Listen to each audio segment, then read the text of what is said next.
Here's what Mary has to say about positioning your dairy as a premier provider of milk to co-ops and processors. You can't have dairy processing unless you understand your consumers. Okay. So this is again kind of like a dairy domino. You hit one and you're going to, cascade against all these other dominoes as well. So let's just peel it back to farm. I grew up on a 50 cow dairy. Is a 50 cow dairy sustainable? Well, yes, if it's a career opportunity for somebody, right? But you're going to have to be a pretty special 50 cow dairy if you're going to be able to generate enough income for 1-2 persons or whatever.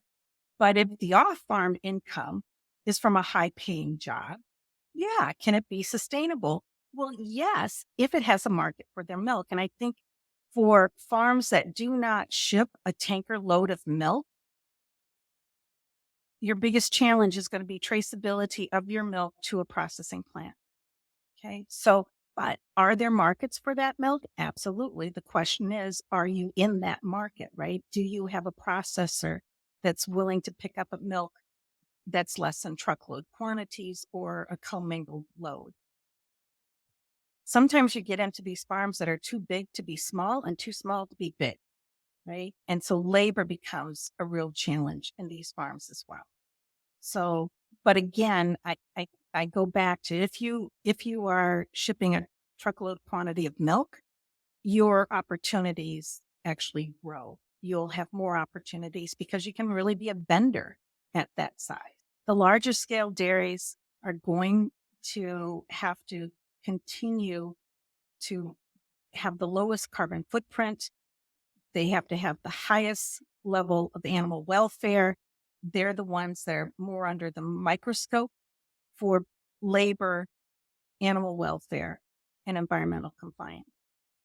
They're also the ones large enough to have the management teams to oversee those 3 areas as well. So, but every dairy farm, whether you have 50 cows or 5,000 cows, those 3 items are still very important to the consumer, right? How do you treat your people? How do you treat your animals? And how do you treat the environment? Not only is the consumer concerned about these 3 key factors, but there is a trend shifting in consumer demographics that could be a positive move for dairy consumption. We also have to look at how the consumer is changing.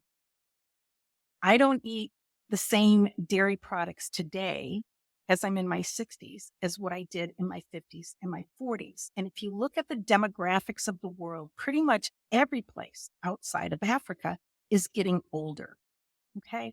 And so I think we really need to be looking at, just like we've looked at all kinds of products for early childhood, we really need to be looking for those products for aging adults, right? What is the health and wellness that we need as we get older? Now, my parents are 97 and 86. They're drinking Fairlife today because it has added protein for them. So I think that there are going to be more products like that, whether it's added protein or if it's something for memory health, but health and wellness and personal nutrition for the aging global community is going to be a great opportunity for the dairy sector. And this plays into the global picture in this 4th quarter of 2023 and well into the future of a growing global population. My parting message is that there are great opportunities for the U.S. dairy industry, largely because it's really looking towards the future and being sustainable and producing milk with less resources. And the rest of the world is looking at reducing cow numbers. And we're not really looking to do that. Now, for us to increase our exports more, we're going to need more processing capacity. And that's not cheap. But when we look 5, 10, 15 years down the road, we're adding 705 million people to this planet. They're going to want to be fed. And that's just between 2020 and 2030. Okay. So there are more people to feed. At the end of the day, your milk check is a reflection of not only what's happening in the U.S. market, but worldwide trends and events.